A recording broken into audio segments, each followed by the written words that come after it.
কওমি অঙ্গন এবং আলিয়া অঙ্গনকে পৃথক করা। আমি একজন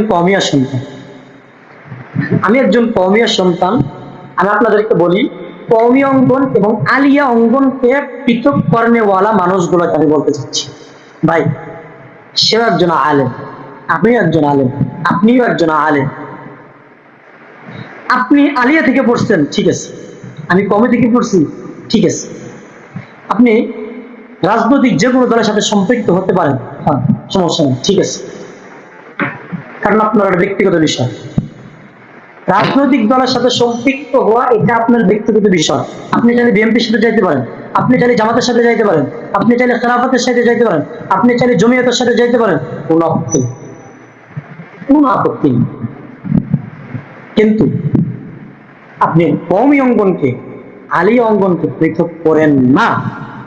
কারণ আলিয়া অঙ্গন এখন হইলা কিছু কিছু সংখ্যক মাদ্রাসা আছে যারা ভালো পড়ালেখা করায়, তো অধিকাংশ আলিয়াগুলো নষ্ট হয়ে গেছে।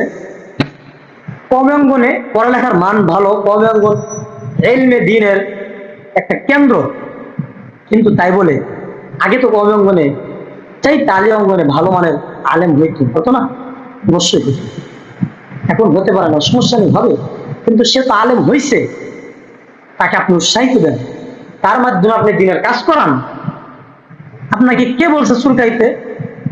আরেকজনের পাশায় খোঁচা না দিলে আপনার ভাত হজম হয় না, আরেকজনের পাশায় খোঁচা না দিলে আপনার ঘুম হয় না। কেন ভাই, কেন? এগুলো করা থেকে বিরত থাকা যায় না, কিন্তু কেন এগুলো? এটা আপনাদের কাছে প্রশ্ন, কেন এটা করা থেকে বিরত থাকে? আল্লাহ আপনার সহায় হবে, আল্লাহ আপনার সহায় হবে। আমি একটা কথা বলি, কিছু মনে না করলে। আমি জানি কওমি অঙ্গনের যারা ওলামায়ে কেরাম আছে তারা আমাকে অনেকেই ফোন দিবে।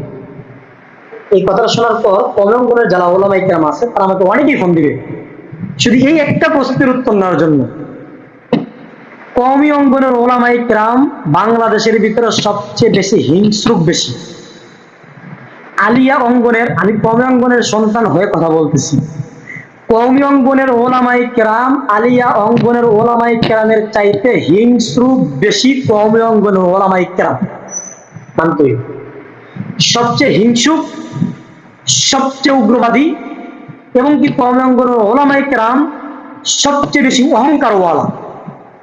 কারণ তাদের ভিতরে এলেম আছে, তার যে কোনো সময় তাদের বিরুদ্ধে কথা বলতে পারে, ঠিক আছে, মানছি। আপনার এলেম 10 কেজি, আমার এলেম 1 কেজিও নাই, আর একজনের এলেম 5 কেজি। ওই 5 কেজি ওয়ালার সাথে মিশে তাকে কিভাবে 10 কেজি বানানো যায় আপনি চেষ্টা করেন, এর তো কোনো সমস্যা নেই ভাই।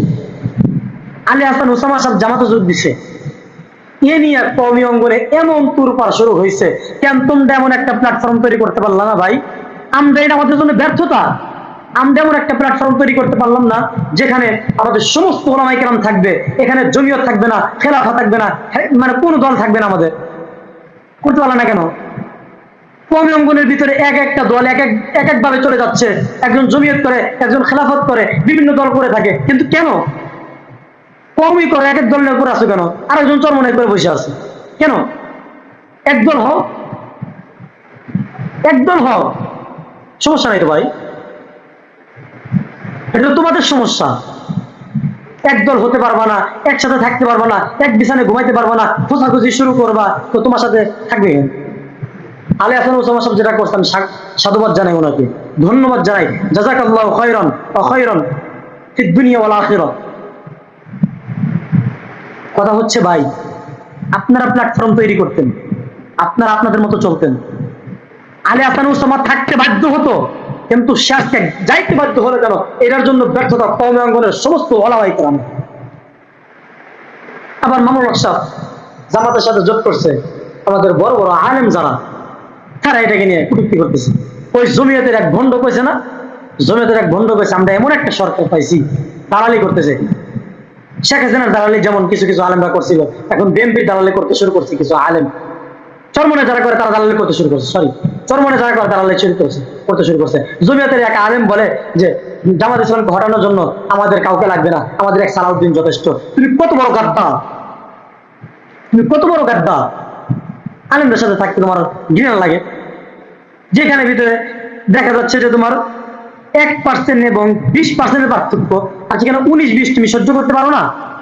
সেকুলারদের তুমি সমর্থন করো, সমর্থন ওলামায়ে কেরামকে করবা না। কওমি অঙ্গনে ছোট থেকে পড়ালেখা করছি, সারা জীবন কওমি অঙ্গনে পড়ছি, কিন্তু আজকে কওমি অঙ্গনের প্রতি ঘৃণা লাগে, ঘৃণা। এলেমের মার্কাজ কওমি অঙ্গন, কিন্তু ইসলাম কায়েমের ক্ষেত্রে কওমি অঙ্গন প্রচুর পিছিয়ে আছে।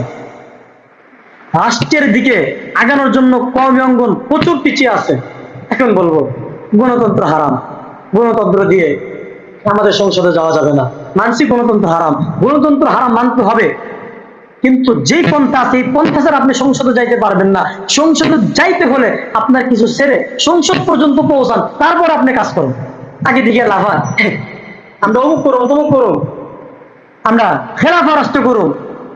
এই দেশে গোড়ার ডিম পারবো, গোড়ার ডিম। এই দেশে মানুষ তোমার বডি দিব না। মানুষ চেনো, দেশের মানুষ চেনো? 92% মুসলমান বাংলাদেশে মানছি, কিন্তু 80% মানুষ যারা ইসলাম চাচ্ছে না, তারা ইসলাম চাচ্ছে না।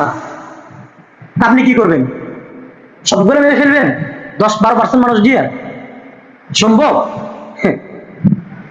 আপনি ওই 80% মানুষ কিভাবে ইসলাম চায় তাদেরকে আগে আপনার আইনটা আনেন, তারপর বলেন আমি শরিয়া কায়েম করি। শরিয়া কায়েম করা কি মানুষের হাত করে দেওয়া? আয-যানিয়াতু ওয়াজ-যানিয়া ফাজলিদু কুল্লা ওয়াহিদিন মিনহুম মিআতা জালদা, এটা? আস-সারিকাতু ওয়াস-সারিকা, এটা? বন্ধু, এটা বুঝতে, একজন মানুষকে ভালো কাজ থেকে নিষেধ না করে ভালো কাজকে উৎসাহিত দেওয়া, খারাপ কাজকে নিষেধ করা, এইটাই তো শরিয়া। আল আমর ওয়ান নাহই আনিল মুনকার। বন্ধু বুঝতে হবে ভাই, বুঝতে হবে এটা আমাদের। এই জন্য বলি কওমি অঙ্গনের ওলামায়ে কেরাম যারা আছে তারা কমেন্ট ইচ্ছা মতো ফেটে ফেলবে আমার এই আলোচনা শুনে।